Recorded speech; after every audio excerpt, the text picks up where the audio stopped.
Good morning, good afternoon, and good evening, everybody. Thank you for tuning in to another Supatease video. And the AWC is starting tomorrow. I'm going to be broadcasting the open bracket on my stream, linked in the description down below. And I will be participating on the casting desk for the entirety of Season 2 for The War Within. I am very excited to be a part of the desk again, and I'm looking to deliver you, as always, the best performance that I can possibly deliver you. And in today's video, I wanted to do an update to my spec tier list, like which specializations I think are the most likely to go the distance in the tournament. Do they have the right skill set, the right capabilities, and the right compositions to be able to deliver themselves likely, an AWC championship title? And if you want to make sure that you're staying up to date with news related to World of Warcraft, then make sure to smash that subscribe button. Your support is greatly appreciated. Now, based on how the meta has been shifting, I have noticed a skew quite heavily towards certain melee DPS specializations and certain range DPS specializations, and I think others are starting to fall off. The first specialization that I think is falling off, even despite no changes being made to it, is Affliction Warlock.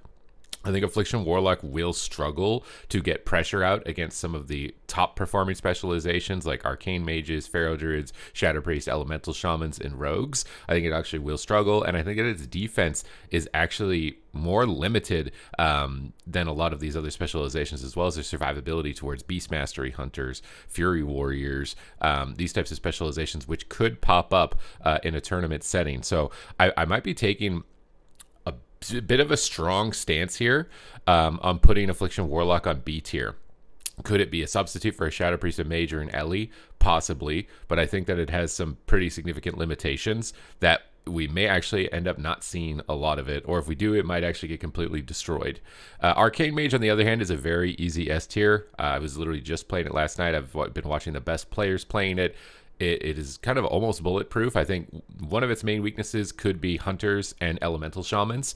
And that's why, with the buffs that came in for Elemental Shaman, Marksmanship Hunters are hitting like 4 million plus aim shots, and Beast Mastery Hunters just absolutely run things over. I think that those could be difficult specs for it, but coupled with a Rogue or even a Feral Druid providing you adequate support, I think that likely those weaknesses are going to be shored up, and that Arcane could actually have a really significant presence.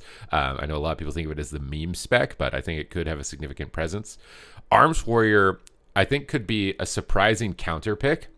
I think that it is actually particularly good into things like Shadow Priest, these kind of stationary clothies, because it's just seeing insane numbers on its damage. So I could see Arms Warrior pop up as a counter pick. Now in EU, I don't think you'll see it at all, because I think it will struggle with Mages, Hunters, and Ellies, and that's like all we're going to see in Europe. But in North America, I could see it pop up against some of the Shadow Priest teams that have been trying to play it from last season. So I definitely think Arms Warrior could have a presence, but I think more likely it's going to be skewed to one region over the other. And likely there are other melee that could take its spot, but it does bring quite a sharp edge, I think, against Shadow Priest in particular. Assassination Rogue, we could see. I think that the other rogue specializations are likely going to kind of overtake it in terms of representation. I think the main reason for that is just survivability. I think Subtlety Rogue and Outlaw Rogue have a much higher level of survivability, and Subtlety Rogue has more consistent burst windows. So Assassination, I think, maybe people will try it, but I really am expecting Subtlety and Outlaw to kind of take over. But all three rogue specs are remarkably good. Boomkin, I'm not anticipating to maybe because there's a couple teams that have like Boomkin mains, right? So in NA, I could see Sam IM trying to pull it out if nothing else is working. But I think a lot of players are skewing away from Boomkin at the moment because of its survivability relative to Arcane, Ellie, and Shadow. Those three seem to be the strongest in terms of durability. But it does pack quite a big burst punch. So like the Boomkin main teams, I could see them making it to a top 8. But as far as making it through the entire bracket, I'm going to say that I think it's unlikely. So I'm going to put Boomkin here onto B tier. Beast Mastery Hunter, I do think, is S tier. I think Jungle Cleave is going to be one of the best compositions. Also, surprisingly, from the War Within Season 1, maybe like Elemental Shaman Beast Mastery Hunter makes a return, especially into the Rogue Mage teams. That's what it was used for last season, is trying to like counterpick that. Will it succeed? It's still up in the air, but I could definitely see that comp being kind of tested out. I'm not going to be ranking the tanks. Demonology, I've seen a lot of teams preparing. Hansel's team in NA seems to be preparing Demonology. and I think is like a double caster type of setup, like a mage demo. And demonology, when it's capable, has kind of been the main rogue counter. I'd say ret paladin and demonology warlock, when they're strong enough, tend to be kind of the counter pick for rogues. So I could actually see it doing well in those instances. And those are compositions that a lot of teams on both rosters have played in the past historically. So I actually think demonology could overtake affliction as far as its likelihood to win. Maybe like a top 4. I could see it having the possibilities of getting to a top 4. I think it's going to struggle likely with Shadow Priest teams, especially with like the mage demo version of this. But I think demo is super sleeper. I think people have been sleeping on it for a long time. Everyone comes in my comment sections when I give it a higher ranking, but I actually think it's kind of sleeper. Destruction Warlock can be really good. I actually wonder if it will be good into Shadow Priest teams, because anytime I've seen Destro Luck, when there's not a lot of interrupts and Shadow Priest doesn't have any interrupts, it can actually get a lot of damage out. So if the only thing you have to deal with is a feral or a rogue, if it's enough, like if you could actually close out a game with Destro, I'm gonna put it a little bit lower. I think mostly just because of its control, but it's possible. I could see it being possible just because it has the numbers. Chaos Bolt can hit like 3.54 million, and they're going to be in full tournament realm gear, so it might even hit harder than that because we're not playing with full maxed out item level on live servers just yet. It could have the possibility. It could end up being higher than this. Devastation Evoker. This is one where I think there's like a player particularly in the EU region that always plays Devastation Evoker, and that will likely play it, and they've played it for so long that they could make a run with it. But I don't think anybody's going to be just like massively re-rolling to this. It's like it's a hard melee counter. But I don't think anyone's really preparing a ton of double melee. Could see like some double melee to try and deal with Shadow Priest teams possibly, but double melee into the Hunter comps, into the Mage comps, into the Ellie comps is just not going to work. So Devastation Evoker, I think it's unlikely, but mostly just because of certain players, I'm going to give it a bit of a higher ranking at the tournament level. I also think it struggles immensely with rogues. So with rogue, all 3 specs of rogues, I think being an option, just 2 of them being slightly better than the third, I would expect it to struggle in that type of meta. Discipline Priest, I think some players might still play it, and I think it might just be because they haven't been able to adapt to Holy yet. There's not a lot of time, right? It's been a week. So if you haven't been getting reps on Holy, it might take a little bit warming up. So I think priests that had already been playing Disc might stick to it. I don't think it's so bad that you can't just not play it at all. But I think Holy Priest is likely going to be kind of taking things over. I think the extra instant crowd control you get with Chastised to guarantee like a 3-2-1 go makes it a lot easier for your rogue. They don't have to be stunning everything. And its healing output is remarkably high at the moment. And its damage output is super slept on. I think getting like Holy Fires for like 2 million plus on like a go as a jungle or a rogue mage is going to be really scary. So I think people likely will still play it. I think Holy will probably overtake it though. Enhancement Shaman, I think it's unlikely that we see a lot of it. Again, if you're a main Enhancement Shaman player, maybe, but we even saw last season main Enhancement Shaman players re-roll over to Ellie, and I do think Ellie is in a really good spot now. So much so that likely you're going to prefer Ellie over Enhance. It's the same reason you struggle into Hunter, you struggle into Arcane, you struggle into Ellie, these like high mobility casters that kind of just no touchy, you can't get to them. And that's going to be all of basically every matchup for Enhancement Shaman. I kind of wonder if Enhancement Shaman should be allowed to use its shield wall while stunned. That used to be what actually enabled it a chance against Rogue Mage in the past, was with Shamanistic Rage, you could use it while stunned because of the limitations of your mobility. If that would go any distance as far as like assisting it in those matchups. But I think due to mobility constraints, that it's likely going to struggle. They did just recently buff the Stormbringer build. I think players may try it. It's just one of those things where I think another melee can probably more quickly take your spot. You don't bring Mortal Strike yourself. So, I think likely it's not going to be seen a huge amount. Whereas Ellie, I do think Ellie is actually one of the best specs in the game. I think it's climbing up the ranks really quickly. It does a remarkable amount of just overall damage, ease of access damage. It's very tanky. A lot of disruption. It's going to be good into mages, which are likely going to be very prevalent. So I do think Ellie will likely see some play, if not be a dominant force. Feral Druid for sure. I think Feral Druid is kind of like the Swiss Army knife of melee. It's really tanky. It's good in every situation. I think some melee could be a little more specialized, especially at like taking out a Shadow Priest. I think that's where the main line for melee DPS is going to be drawn, is which melee is the best at dealing with Shadow Priest while not being completely countered by Mage or Ellie, whereas Feral doesn't get completely countered by these, and it can sort of deal with Shadow Priest. But there are some specs that could be hyper specialized to just cut down Shadow a little bit more than Feral, but I do think Feral is kind of the safer pick of all of them. Fire, I think it's really unlikely, and I don't even know necessarily if I think it's because Fire is bad. I think it's just Arcane is God mode at the moment as far as survivability, with Overpowered Barrier giving you invis on top of it, and the amount of damage that you can do consistently with it on a shorter cooldown. And Frost, it's the same thing. Like, it's just all instant cast damage. And you get the snares, I think, are particularly good in a lot of situations. You can see there's a lot of S tier, because like I want to put Frost on S tier as well, but like we're getting to the point where like there's so many, but I think it's actually fair. I think like these two mage specs are going to be the most representation. Ellies and Hunters, I think all of these specs are going to be like, this is like top 4 of the ladder, right? These might be getting into top 8, and then as you're getting closer to top 4, these start to kind of take over and be more dominant. Frost DK, maybe somebody picks it because they had a Frost DK main. I feel like a lot of Frost DK mains have either completely abandoned DK or don't play the game anymore, whether they're in Europe or NA for tournaments. It seems like Death Knight representation is kind of low. I was watching Party Waffles, who streams DK at rank 1 level constantly, and he was pretty happy actually with where DK currently is, but I don't know how DK would be able to deal with the meta at the moment, especially with like Fury Warrior and Arms Warrior being like a direct counter if they lock it into you.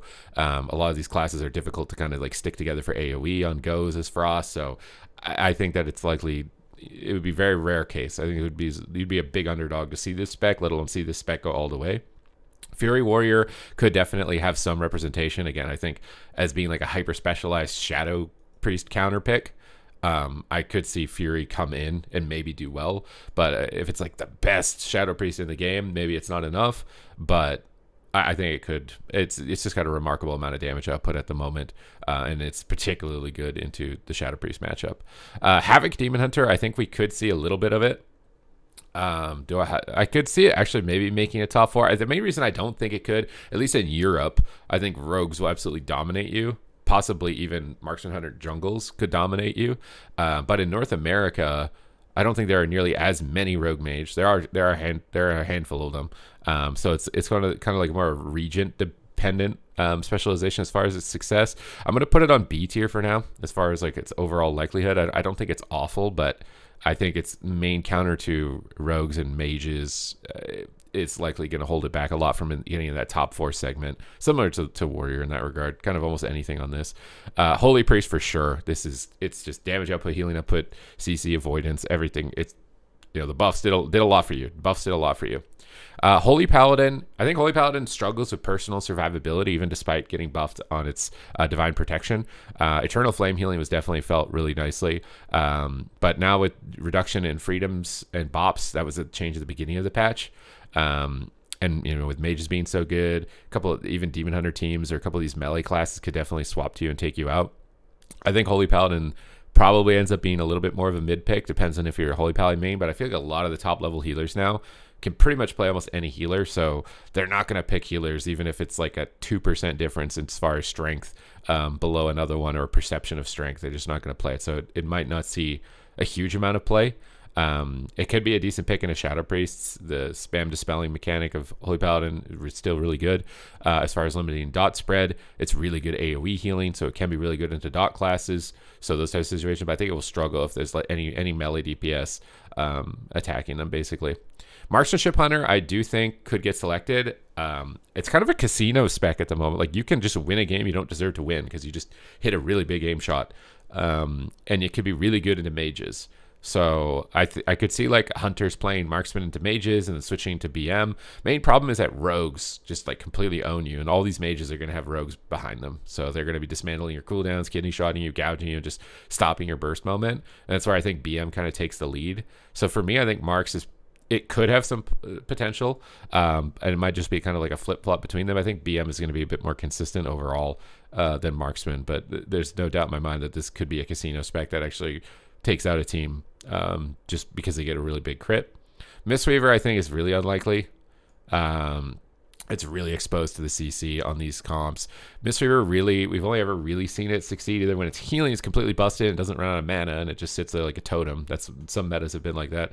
Other metas is like melee cleave metas where it's playing Fistweaver and it's running in, and I don't think that's where we're at. So, and I think other healers are better counters now. Like the Fistweaving build used to be the hard counter to dot classes, so it used to be the hard counter to Shadow Priest. But I think Holy Paladin can do a better job. The priest specs can do a better job with double dispel at dealing with those dot classes now than you. So you don't really have like a niche, and I don't think you're like particularly strong in any regard, mana output or anything like that, CC avoidance. So you probably very unlikely that we see Mistweaver. Outlaw Rogue for sure is going to be played. I think it's probably the safe pick if the rogue players go for it, and players tend to go for the safer option. But I do think Subtlety has some really good opportunities. I think it does really good damage now. It doesn't have to rely on the shadowy dual cheese, and the triple crowd control is really threatening. Prez Evoker, I think we see it more likely than Mistweaver, but it's probably less than Holy Paladin. And as well as just because some players are preservation mains at the tournament level of play, and they kind of one trick, they can only play Prez, so you'll see it because they can only play Prez. But I think its weakness to Mage, especially Arcane, its weakness to Rogue is all going to be noticeable. Having to get really close to the fight for swaps and CC, and especially like CC not breaking on damage was a big nerf to Prez, because Prez gets close and it's exposed to CC, and if it's close, it gets CC and it doesn't break to AoE, then you're just stuck in the middle of the map. So I think Prez may struggle. Resto Shaman, I think honestly is falling off a bit. I don't think it can keep up with the random like 2 to 5 million crits, you know? Like Resto Shaman does well when damage numbers are smaller because Earthen Wall Totem gets more value. But when you get like Arcane Surges for 3 million, Fury Warrior Rampages for 3 million, Primordial Waves for like 3 million, Aim Shots for 5 million, like you start to not be able to deal with that as much. So like Resto Shaman is a hard one for me to give a ranking. I'm going to put it below Disc Priest, but a little bit higher than Pally and Prez. I think it's a little less exposed to CC. It could also be more annoying for these types of caster classes, but it struggles with the high pacing of burst. I don't think it's as reliable as Holy Priest currently with the buffs that came through. Resto Druid, I definitely think we're going to see a little bit of, but I do think it can struggle with the spam purges.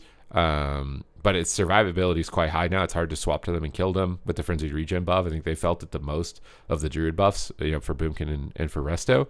I'm going to put it here with Shaman, but I do think the Priest specs might still be better overall, and maybe that's just because Jungle and Rogue Mage are such strong comps, and likely these guys are going to be the predominant healers for that. Whereas Resto Druid, it's probably going to heal like some type of Windwalker, maybe a Wizard Cleave, some type of like Thunder Cleave, maybe even possibly with Warrior Ellie or something like that. But I think we'll likely see at least a little bit of Resto Druid.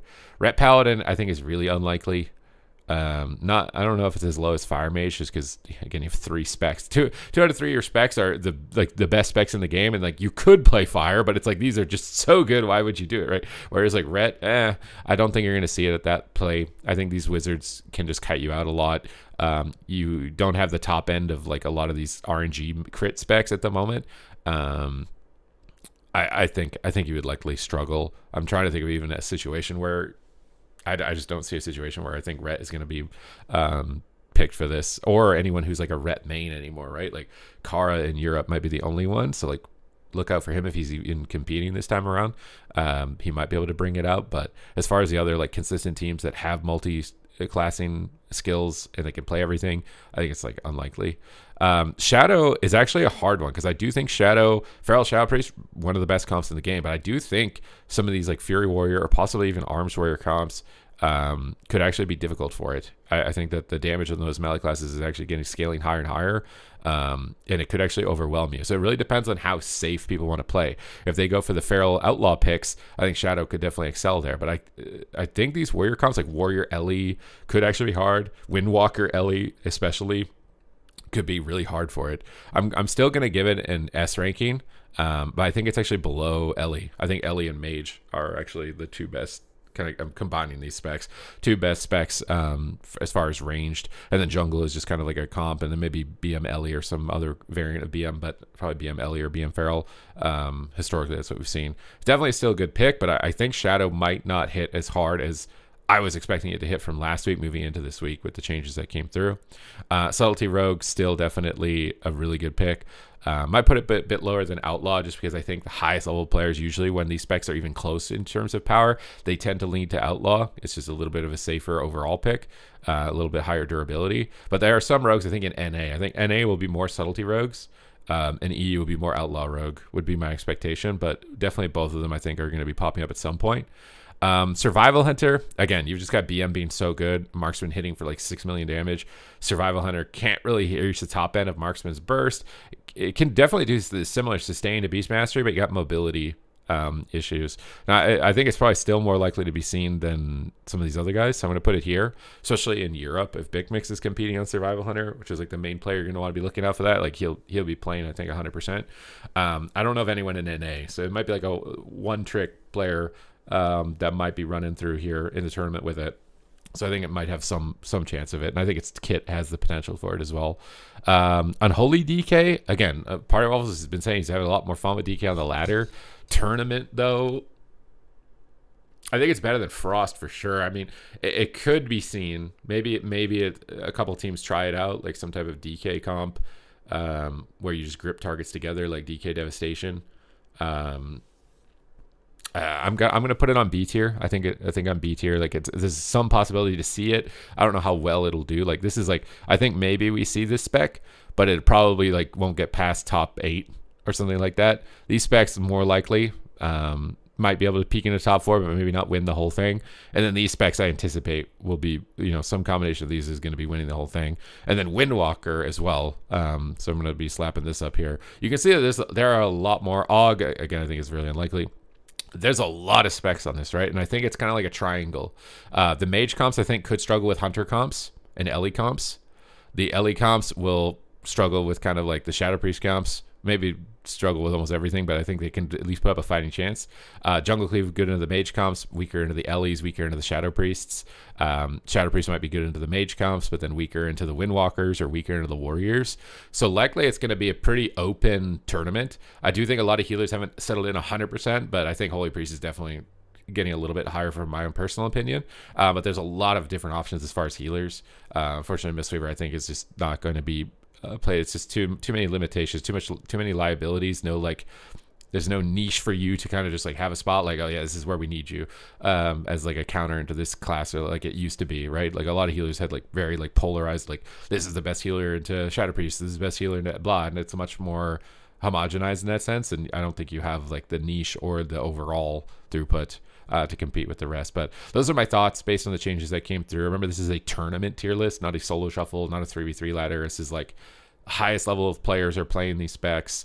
And yeah, these are kind of the results that I'm expecting to see. It'll be fun to watch the tournament, then go back and look at this and see how right or wrong we were in regards to this prediction. So let me know your thoughts in the comments down below. What do you think is tier list? What specs do you think are going to be able to excel? Does it look like an exciting tournament? Because for me personally, after playing like the last couple of days, I actually think it's likely going to be a very interesting tournament. I was worried it was going to be Shadow Priest Feral and they're going to dampen every game for 20 minutes and be unkillable, which might happen with a couple of teams that are, that's the comp that they prepared.